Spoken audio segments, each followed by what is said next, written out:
normalmente, ¿no? Estos temas normalmente son minoritarios, pero no por ello hay que dejarlo de hacer, ¿no? De hecho, bueno, ahora ya tenemos las redes sociales y todo esto se va a grabar y se verá, es decir, que también hará su función, ¿no? Agradecerle su presencia y también a Miguel y a sus hermanos que estén con nosotros.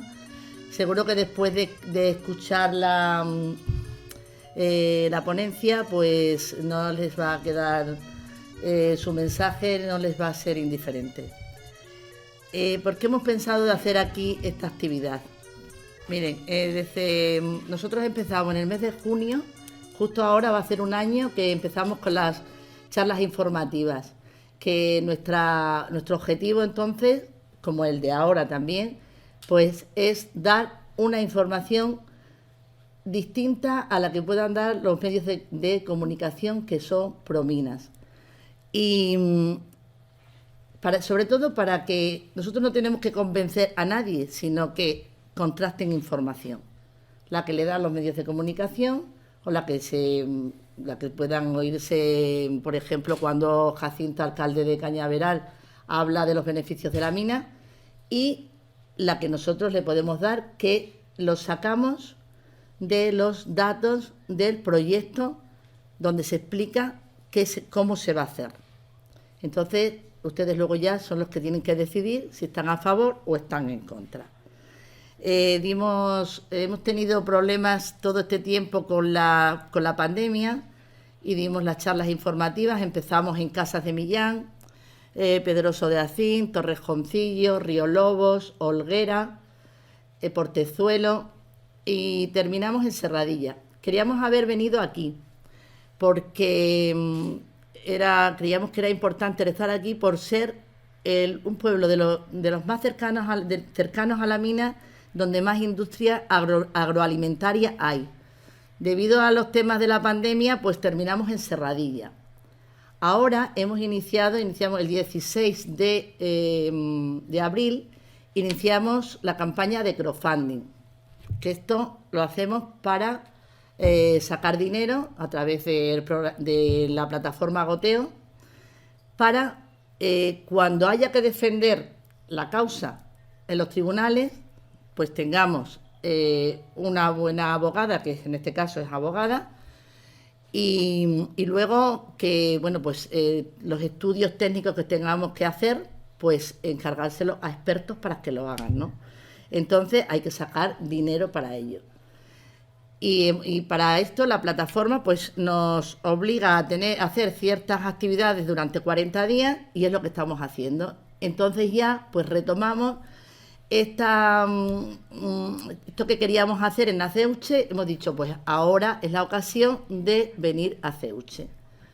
Y bueno, pues se nos ocurrió que fuera Miguel el que hablara sobre los beneficios de la DESA, porque las cosas cuando se conocen es cuando se valoran y se quieren. No sé por qué, será porque pues eso, que tenemos muchas encinas, que tenemos mucha DESA, y realmente pues nosotros no lo valoramos. Lo valora más la gente de fuera que nosotros mismos. No ya por la estética y por lo bonito y lo romántico de la DESA, ¿no?, sino por lo necesaria que es, y en este momento de cambio climático más todavía. Entonces él ya nos hablará de los beneficios, ¿no? Y aprovechamos también la Feria del Queso, como hemos aprovechado el Festivalino o hemos aprovechado Portezuelo. Pues todo esto lo hacemos para visibilizarnos y para que la gente sepa que hay una plataforma que está intentando de alguna manera pues eso, informar y parar o aminorar los daños que pueda hacer la mina. En eso, cuando vamos a los distintos pueblos, pues hacemos dípticos que vamos repartiendo a la gente, y los hacemos pues bueno, pues un poquito relacionados con el tema de qué relación puede tener el pueblo con la mina. Uno de los puntos que hablábamos, que pusimos en ese díptico, era: la mina de Cañaveral absorbería gran parte del agua para abastecimiento de los pueblos cercanos, además de la humedad necesaria para la vida de hectáreas de encinas, alcornoques y mestos. El acaparamiento de agua tras 24 años, que ahora se va modificando el proyecto y no son 24 años, sino puede que sean 30, de actividad minera y la posibilidad de contaminar las masas de agua subterráneas y superficial, afectará a la calidad de la producción agroganadera y, por tanto, de la leche y los excepcionales quesos de Ceclavín y Aceuche. Es decir, tanto Ceclavín como Aceuches tienen que pensarse y estudiar bien el impacto que puede hacer la mina en su economía. Por otro lado, también aquí cerca tienen la mina de Feldespato, una mina que no sé, yo llevo tiempo preguntándome, yo la vine a visitar con mi padre, la estuve viendo. Realmente, si el pueblo de Aceuche se ha preguntado por el proyecto, si se ha preguntado por la reforestación o la restauración, quién controla ese proyecto. Y aunque no es tan contaminante como la obtención de litio, porque para aquí es lavado con agua y allí sería lavado con ácido sulfúrico y ácido clorhídrico, que contaminaría aguas y todo, pero el impacto paisajístico está ahí. Y la restauración, no lo sé. Si en lo que yo he preguntado aquí, casi nadie dice nada sobre esta mina.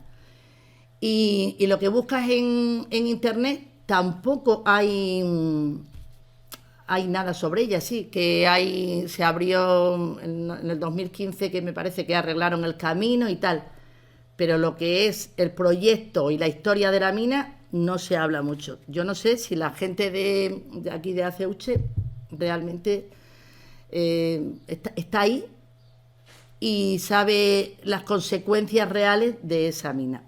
A mí me gustaría también saber los puestos de trabajo que tiene Aceuche en la mina, que es una de las cosas por las que se justifican las minas. Y realmente los puestos de trabajo son mínimos con relación al daño que puedan hacer, entendiendo la necesidad que tenemos la zona de puestos de trabajo, ¿no? Pero se podían, en lugar de que fueran puestos de trabajo destructivos, luchar por puestos de trabajo sostenibles con la vida. Y estos puestos destructivos no son sostenibles con la vida. Hay que pensárselo bastante. Por esto está aquí Miguel, para hablar de los valores de la dehesa. En palabras suyas, para justificar esta ponencia, habla y dice: los extremeños tenemos una riqueza natural que debemos conocer y valorar para defenderla y asegurar su conservación. Nuestras encinas, las mejores aliadas para luchar contra la desertificación, que va en aumento, y el cambio climático, cuyas tremendas consecuencias cada vez nos afecta más.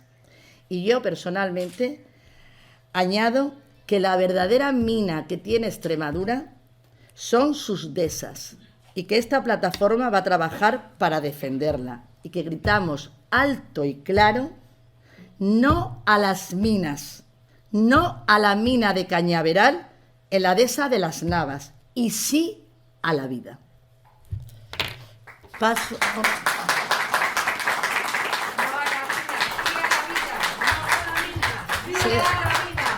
No a la mina, sí a la vida.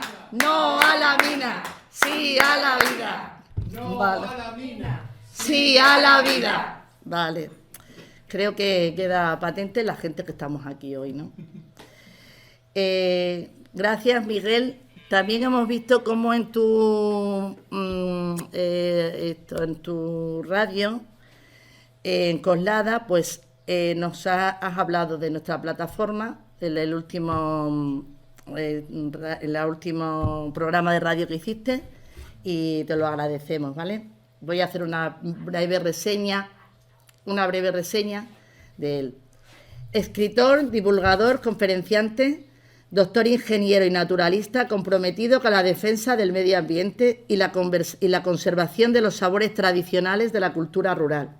Profesor de la Universidad Complutense de Madrid, colaborador de proyectos para la regeneración y creación de nuevos bosques, asiduo divulgador en diversas revistas, periódicos y programas de radio. Gracias a su dedicación y amor a la naturaleza y a la cultura rural, ha escrito los libros El alma de los árboles. Yo os digo que este libro, para mí, yo creo que ha sido el libro más bonito, más completo que he tenido en mis manos. Y casi siempre, cuando hablo, cuando, yo qué sé, en Día del Libro, en varias intervenciones que hago, muchas veces lo utilizo, porque es que me encanta, ¿eh? Es un compendio de literatura, biología, no sé, y lo hace de dibujos, que los hace Antonio súper bonitos. Si en algún momento tenéis la ocasión de verlos o tenerlos, es un goce de las sensaciones tener ese libro en las manos. Cualquiera de ellos, pero este de verdad que es súper bonito. El alma de los árboles, El bosque de la calma. Participó en el proyecto colectivo editorial Natura 2000, una oportunidad para todos, en 2017, dirigido por la Consejería de Medio Ambiente y Rural de la Junta de Extremadura. Según voy leyendo, se me vienen varias cosas. Red Natura, las contradicciones de la Junta de Extremadura. ¿Cómo es posible que durante tanto tiempo haya estado, bueno, pues forjando las cepas, la red Natura 2000, y ahora todos estos proyectos van en contra de todo eso? Lamentablemente, bueno, pues es lo que hay, ¿no? En colaboración de su hermana Elisa, han profundizado en el estudio de la cultura rural extremeña, publicando Extremadura en el corazón, otro libro precioso, Mi Extremadura, y la serie de relatos vinculados a los saberes tradicionales, Ceborrincho y Maemeña. Por su labor divulgativa han recibido numerosos premios y menciones. Ceborrincho y Maeña están escritos en castúo, que nosotros en nuestra plataforma, también nuestro proyecto se ha traducido al castúo y también está puesto en nuestra lengua. La educación y la divulgación de los valores naturales entre los más pequeños también ha sido objeto de especial atención, como lo demuestra su libro Vive la fiesta del árbol, en 2017, escrito en colaboración con Elisa, así como la exposición itinerante La mirada del bosque, que recorrió muchos colegios e institutos extremeños. Quiero hacer mención también aquí a Elisa, que ya no está con nosotros, es su hermana, y bueno, aunque no está, es como si estuviera, porque muchas de las cosas que estoy diciendo aquí ahora pues me están recordando a ella, y quería hacer también mención a ella, porque si estuviera estaría aquí con nosotros, evidentemente. De hecho, esta es la primera conferencia que vamos a dar sin ella. Vale, pues la tenemos en nuestra memoria. Miguel es un impulsor de la filosofía natural arboterapia. Ha organizado en los últimos años talleres de arboterapia para combatir la ansiedad, la insatisfacción y el estrés que genera el mundo moderno y devolver el sentido positivo de la vida. Fruto de esta experiencia es su libro Arboterapia. Y ya sin más, os dejo con él y, bueno, seguro, como he dicho, que su ponencia no nos quedará indiferente, ¿vale? Muchas gracias y hasta la próxima.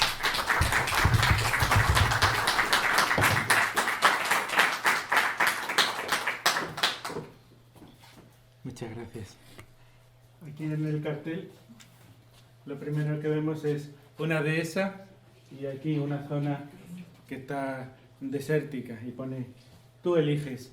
Sí, nosotros tenemos esa capacidad de elegir y de ponernos, decir, me gusta esto o me gusta esto otro.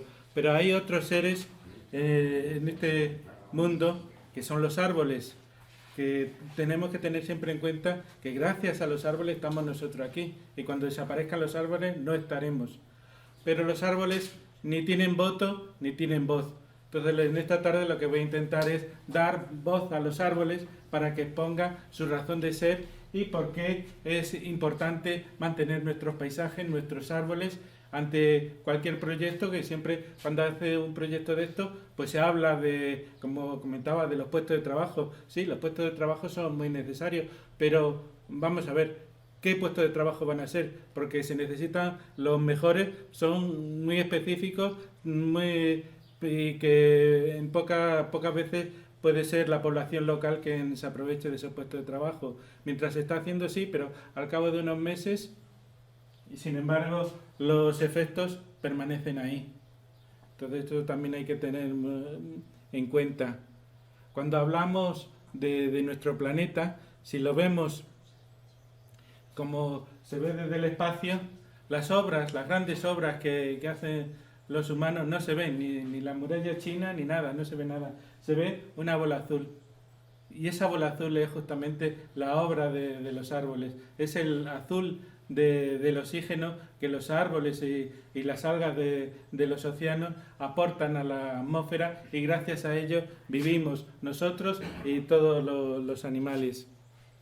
En un principio no era así.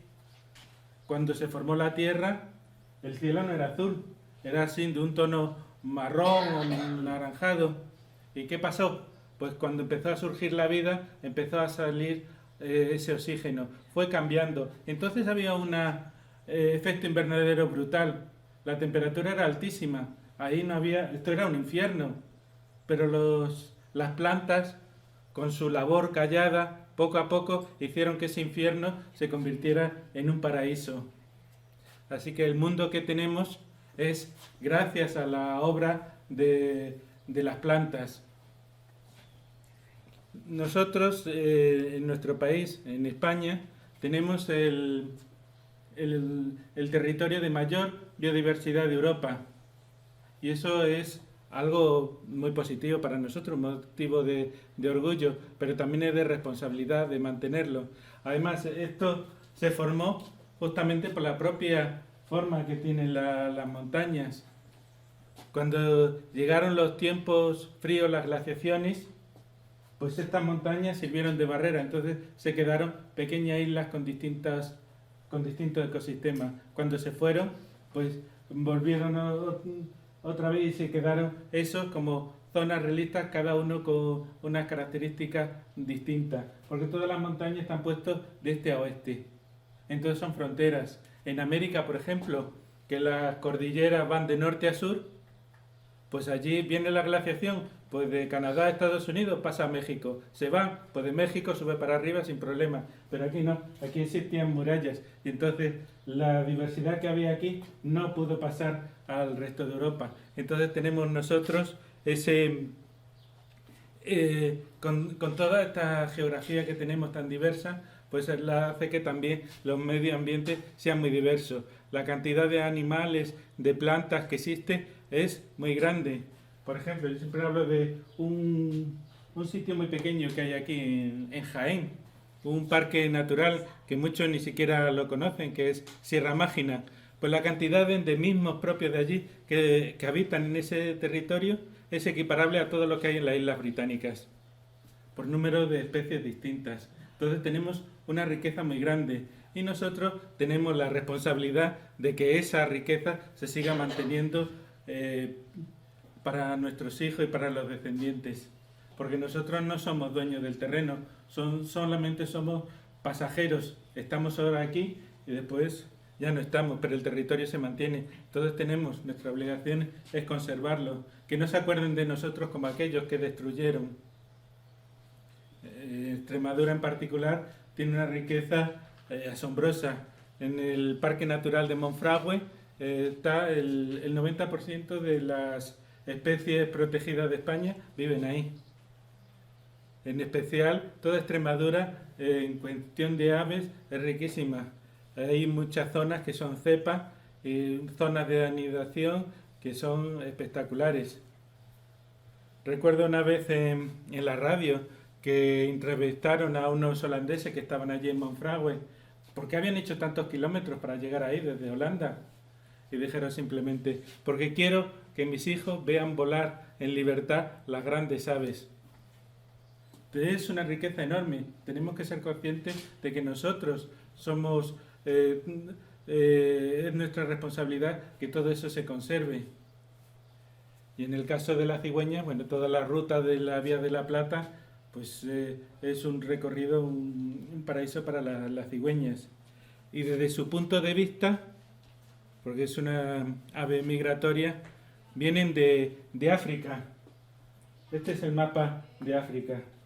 ¿Qué vemos? El desierto. Vienen de aquí, de esta zona verde, y pasan a esta zona verde. Y aquí que hay una gran zona extensa, muy grande, que está aquí junto a España.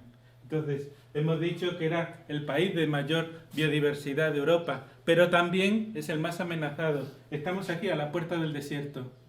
Si no obramos correctamente, si no sabemos qué hacer, si no valoramos lo que tenemos, el desierto llegará a España. Y cuando llegue, ya va a ser muy difícil volver para atrás la situación.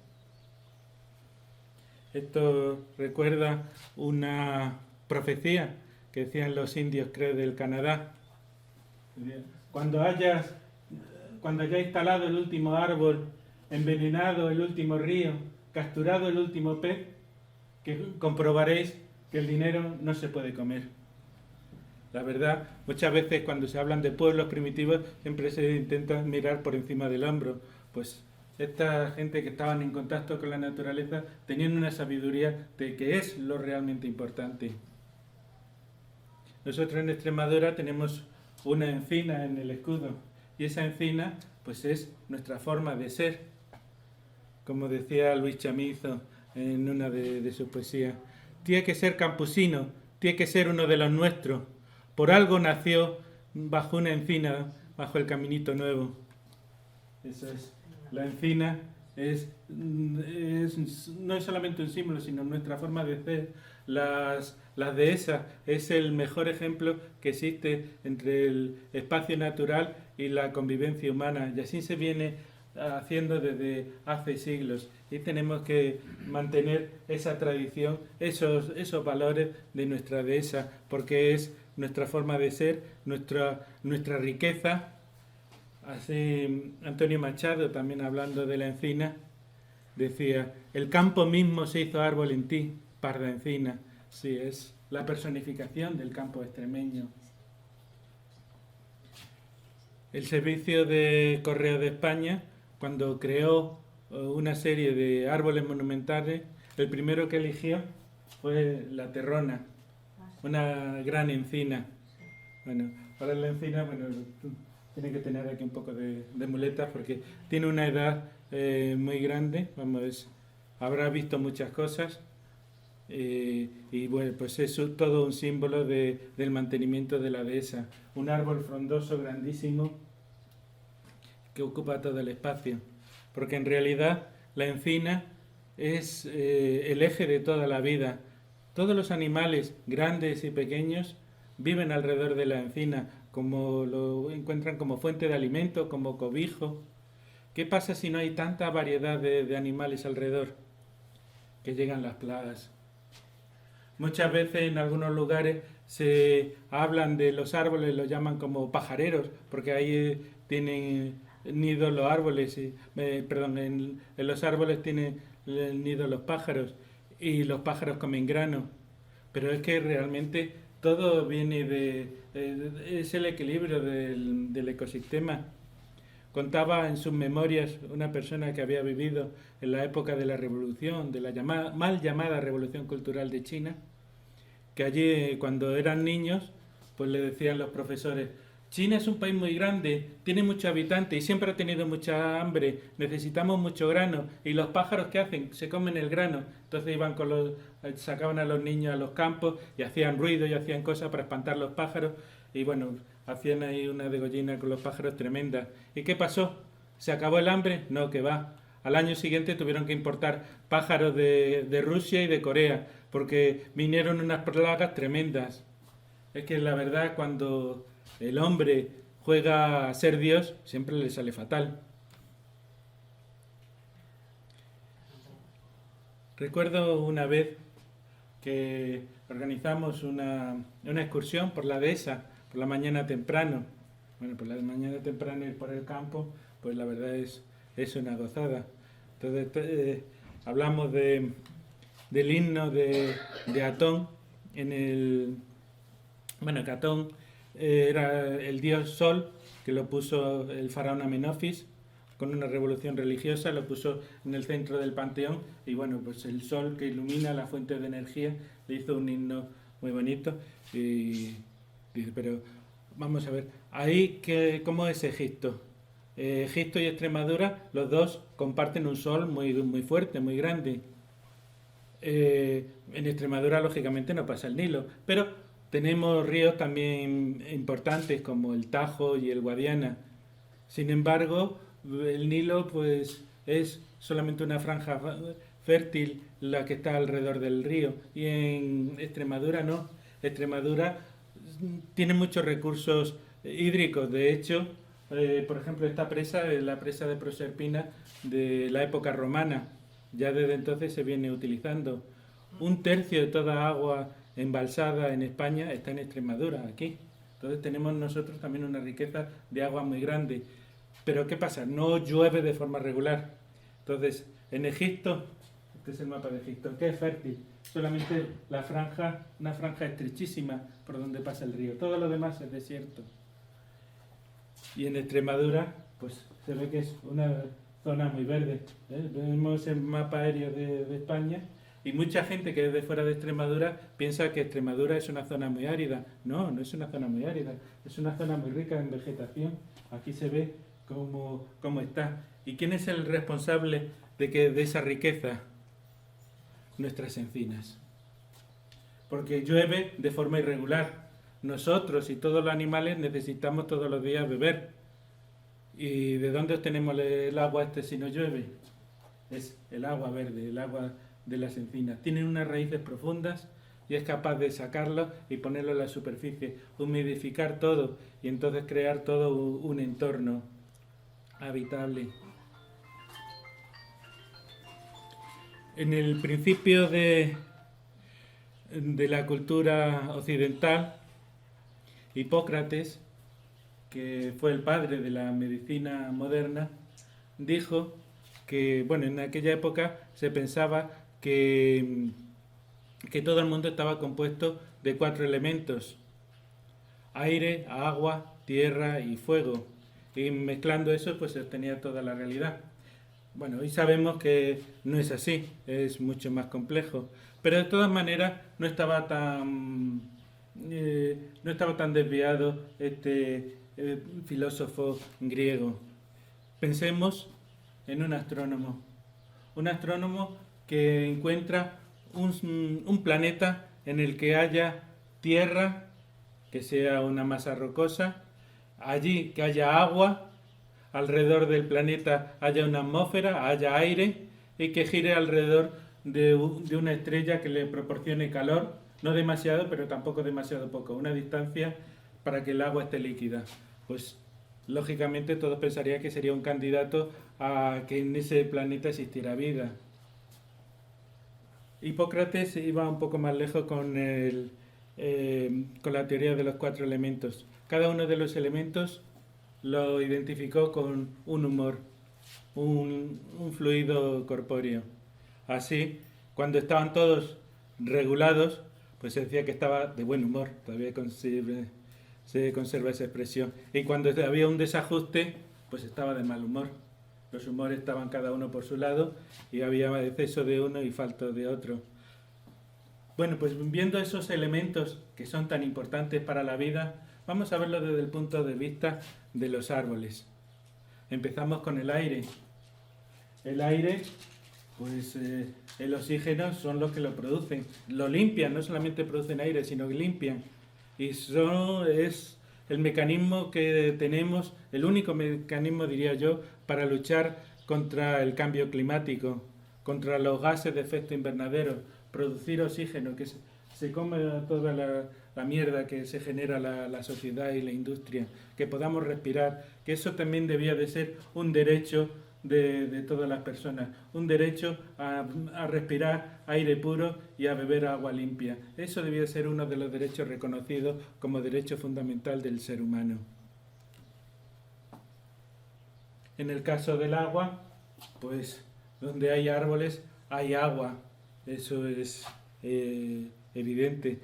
Filtran todo el agua y la sacan a la superficie. Así, por ejemplo, en la dehesa, pues las encinas tienen unas raíces muy potentes que las sacan para afuera, pero toda la comunidad de otras plantas no poseen esas raíces y se viven gracias a que hay encinas. Si cortamos la encina desaparece todo. Ahora en esta época, desde luego, es un lujo pasearse por la dehesa porque es una explosión de colores. Me parece que se está visitando un cuadro impresionista. Están los amarillos de la escoba que explotan con un color muy brillante. Los jalaperos, los espinos de color blanco, ahí resaltan. Los tomillos, cantuesos de color violeta. Entonces se ven así con una serie de pinceladas de colores muy vivos. Y pasear por el campo en primavera, por la dehesa, desde luego eso es un lujo extraordinario. Y nos hace, volviendo a Hipócrates, a estar con buen humor, el equilibrio de todos los humores, porque es nuestro medio estar en la naturaleza. ¿Qué pasa si desaparecen los árboles? Pues cuando llueve, ¿qué ocurre? Que vienen riadas. No son capaces el terreno de absorber el agua y lo que se produce pues son estos efectos devastadores. Porque las raíces realmente lo que hacen son canales para llevar el agua.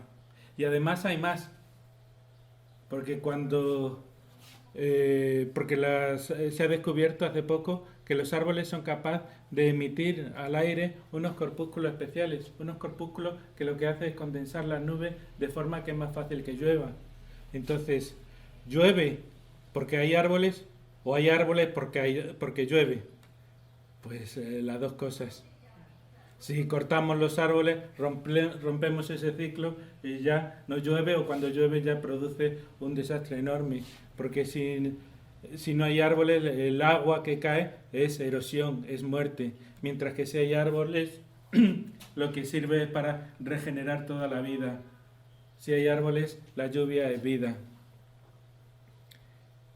¿Y qué podemos decir en cuanto a la tierra? Bueno, pues la tierra, para evitar la erosión, pues las raíces agarran la tierra. Esto no es una encina, porque las encinas son muy discretas sus raíces, no les gusta estar al aire. Esta es una higuera, que también es un árbol mediterráneo, que tiene unas raíces muy poderosas y sostienen toda la tierra. Cuando llueve agarran todo y también son capaces de limpiar y de favorecer el suelo para que otras plantas puedan existir. Y en cuanto al sol, al calor, pues bien lo saben todos los seres que viven en el campo. Cuando llueve, cuando el sol está en pleno, pues no hay nada mejor que estar a su sombra. Es más, vas caminando con el sudor, el sol que te está dando, simplemente pasar por debajo de un árbol, pues ya notas un frescor, un ambiente distinto, se genera ahí debajo de cada árbol un microclima, porque evidentemente estas raíces lo que hace es sacar el agua y se va evaporando por las hojas. Entonces las hojas no solamente son paneles solares que captan la energía y dan sombra, sino que también humidifican, con lo cual se genera aquí un ambiente, un microambiente muy bueno para la vida, para los seres y para todos nosotros. Entonces, llegados a este punto, ¿qué podemos hacer? Bueno, como decía Wangari Maathai, cuando plantamos árboles, plantamos semillas para la paz y la esperanza. Sí, nuestro deber, pues, sería plantar árboles. Si todo el mundo fuera consciente de todos los beneficios que dan los árboles, es que existirían árboles por todos los sitios. Existiría un plan nacional de reforestación, que eso tampoco es muy caro. Una vez estuve hablando con el presidente de la Junta de Extremadura y sobre el tema, era un anterior, sobre un proyecto que había, un proyecto muy bonito, que era construir un corredor ambiental por todo el Tajo, desde Lisboa hasta Albarracín, entonces claro, tenía que atravesar toda Extremadura. Y eso, pues eso era traer riqueza al terreno. Pero los políticos normalmente tienen una mente que solamente ven el presente. Y lo que me dijo fue, en Extremadura hay muchas zonas verdes, lo que es menester son puestos de trabajo. Si plantar árboles, traer riquezas a las zonas rurales, eso no es riqueza, eso no es puestos de trabajo.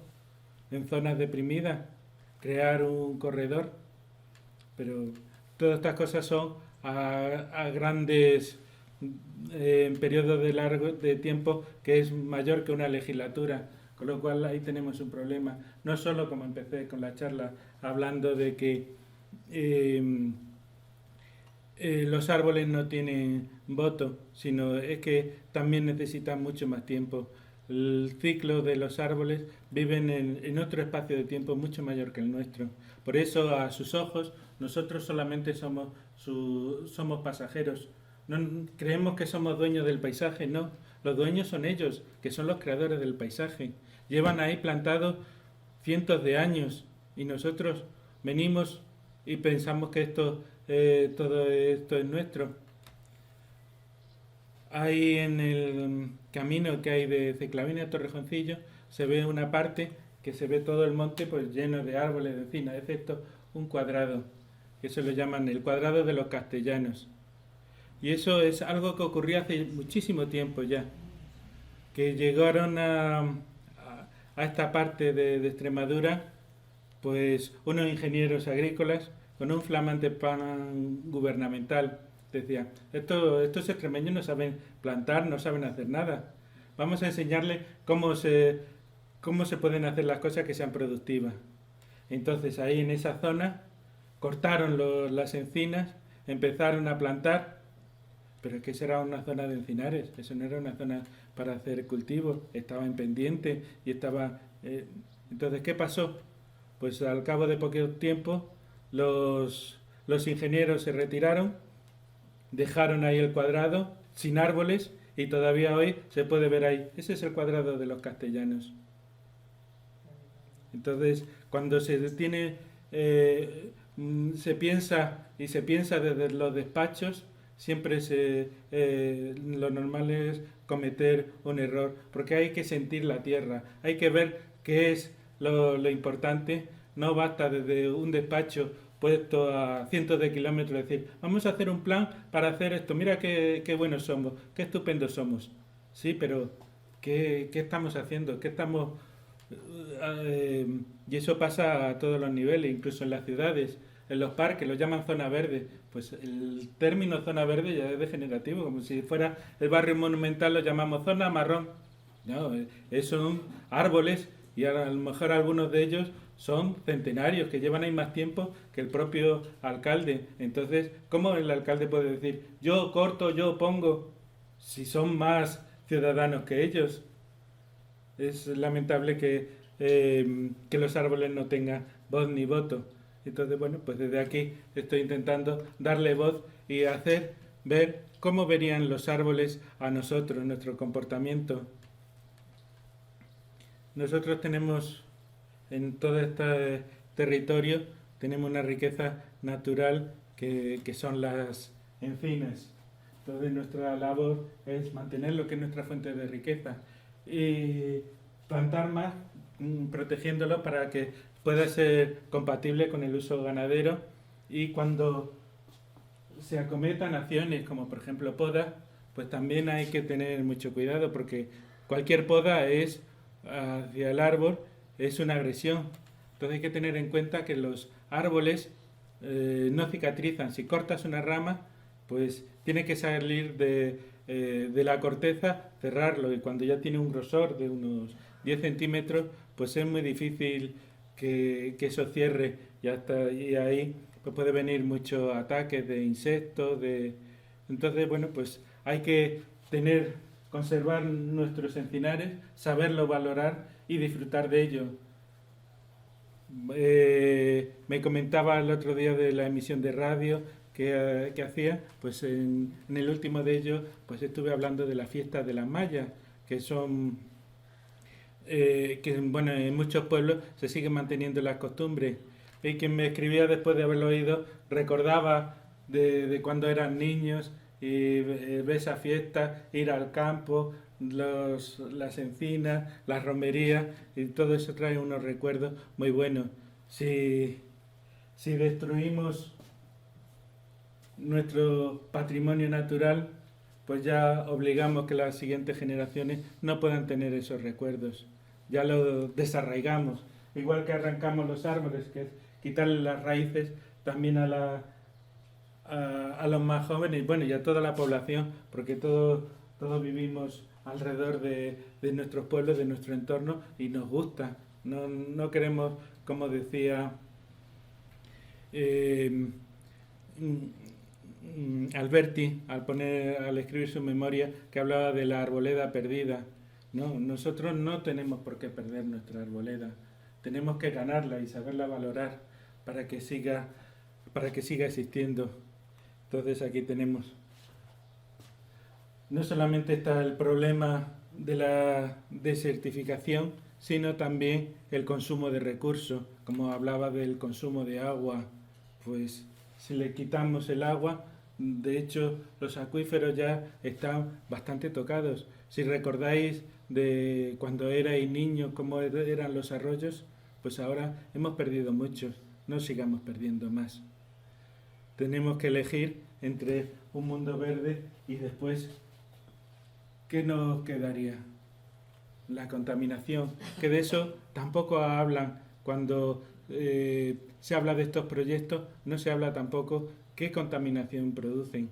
Todos estos términos, pues hay que ponerlo para saber posicionarse, si estar a favor o en contra, porque no vale solo decir, pues mira qué bonito, ¿qué vamos a hacer? Vamos a hacer aquí una empresa, va a haber muchos puestos de trabajo, sí, pero ¿qué tenemos que pagar por ello? Hay que valorar todas las cosas y saber posicionarse sabiendo lo que se gana y también lo que podemos perder, porque lo que ganamos, pues a lo mejor al cabo de poco tiempo, pues se cierra la mina. Cuando ya cumple su ciclo de vida, pues se cierra. ¿Y qué nos queda a nosotros?